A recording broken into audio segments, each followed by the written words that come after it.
ಬೆಂಗಳೂರು ಹೊರವಲಯದ electronic city ಟೋಲ್ನಲ್ಲಿ ಬೆಚ್ಚಿ ಬೀಳಿಸುವಂತಹ ಘಟನೆಯೊಂದು ನಡೆದಿದ್ದು, ಟೋಲ್ ಹಣ ಪಾವತಿ ಮಾಡದಂಥ ಟಾಟಾ ಏಸ್ ಚಾಲಕ ಟೋಲ್ ಸಿಬ್ಬಂದಿಯನ್ನ ಎಳೆದುಕೊಂಡು ಡೆಡ್ಲಿ ರೈಡ್ ಮಾಡಿದ್ದಾನೆ.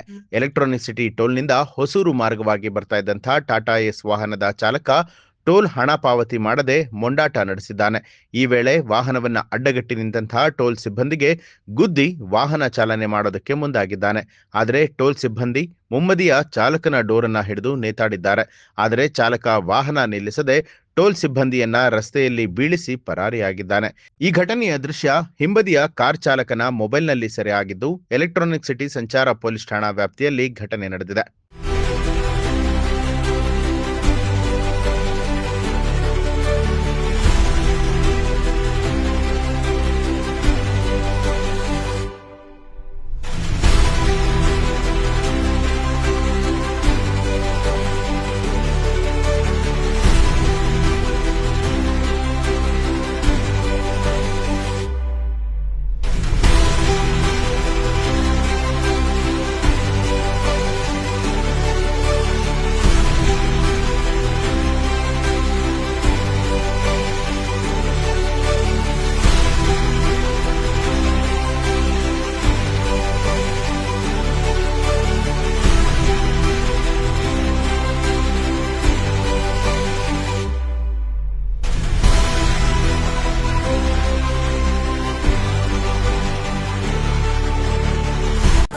ನ್ಯೂಸ್ ಅಲರ್ಟ್ ನಿಮ್ಮಿಂದ ನಿಮಗಾಗಿ.